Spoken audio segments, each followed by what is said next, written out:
ಇರೋದು. So actually ನೀವು ಕೇಳಿರೋ ಪ್ರಶ್ನೆಗೆ ಉತ್ತರ ಅಂದ್ರೆ ಆಕ್ಚುಲಿ ಆಕ್ಟರ್ಸ್ಗೆ ಅವ್ರು ತುಂಬಾ ಟ್ಯಾಂಟ್ರಮ್ಸ್ ತೋರಿಸ್ತಾರೆ, ಅದು ಇದು. ಆಕ್ಚುಲಿ ಅದು ಸುಳ್ಳು.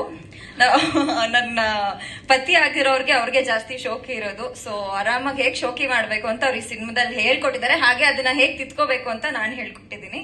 ಸೊ ಅದಕ್ಕೆ ವಿದ್ಯಾಪತಿ ಆಗಿರೋದು.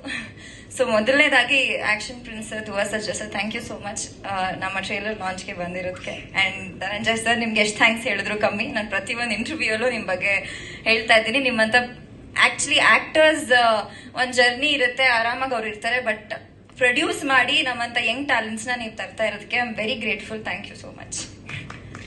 That's so sweet. ಈಗ ಸೂಪರ್ ಸ್ಟಾರ್ ವಿದ್ಯಾ ಬಗ್ಗೆ ನಾವು ತಿಳ್ಕೊಬೇಕು. ಈಗ ಸಾಮಾನ್ಯವಾಗಿ ಎಲ್ಲಾ ಹೀರೋಯಿನ್ಗೂ ಕೂಡ ಸಾಮಾನ್ಯವಾಗಿ ಎಲ್ಲ ಹೆಣ್ಮಕ್ಳಿಗೆ ಯಾರಿಗೆಲ್ಲ ಸಿನಿಮಾದಲ್ಲಿ ಕೆಲಸ ಮಾಡ್ಬೇಕು ಅಂತ ಇರುತ್ತೆ, ನಾನ್ ನಟಿ ಆಗ್ಬೇಕು ಅಂತ ಆಸೆ ಇರುತ್ತೆ.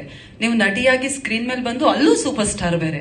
ಸೊ ಇದು ಚಾಲೆಂಜಿಂಗ್ ಆಗಿದ್ದ, ಹೇಗಿತ್ತು ನಿಮ್ಮ ಎಕ್ಸ್ಪೀರಿಯನ್ಸ್? ಆಕ್ಚುಲಿ ನಂತರ ನನ್ನ ಡ್ರೀಮ್ ನಿಜ ಆಗಿತ್ತು ಅಂತ. ಯಾಕಂದ್ರೆ ನಾನು ಸೀರಿಯಲ್ ಮಾಡುವಾಗ ನನ್ನ ಸೀರಿಯಲ್ ಹುಚ್ಚಿ. ನಂಗೆ ಸೀರಿಯಲ್ ಅಂದ್ರೆ ಸಿಕ್ಕಾಪಟ್ಟೆ ಇಷ್ಟ ಇರುತ್ತೆ. ಅದೇ ತರ ಕ್ಯಾರೆಕ್ಟರ್ ನನಗೆ ಸಿಕ್ಕಿದ್ದು, ಅಳೋ ತರ ಕ್ಯಾರೆಕ್ಟರ್ ಇರಲಿಲ್ಲ ನಂಗೆ.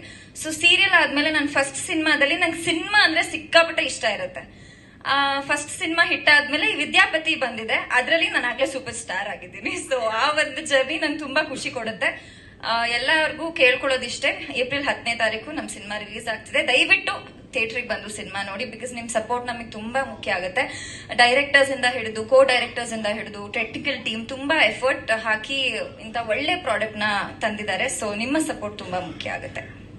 Thank you so much.